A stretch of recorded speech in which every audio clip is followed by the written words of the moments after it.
খালেদা জিয়া উঠেছিলেন গুলশানের ফিরোজায়, কিন্তু সেখানেও নিত্য নতুন কায়দায় চলে নিপীড়ন।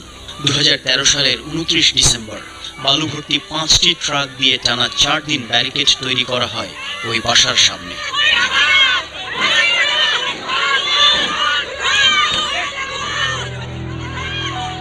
বালুর ট্রাকের নির্মম ঘটনার পরের অধ্যায়ে যোগ হয় পেপার স্প্রের গল্প।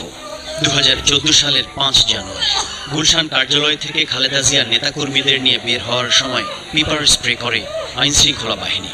সে সময় বেগম জিয়া সহ অসুস্থ হয়ে পড়েন অনেকেই। আমি আপনাদের কাছে জানতে চাই, এটা কি অবরুদ্ধ নয়? আমাকে কি অবরুদ্ধ করা হয়নি?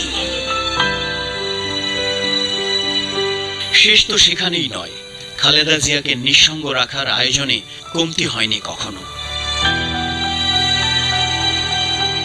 পুরান ঢাকার নাজিমউদ্দিন রোডের এক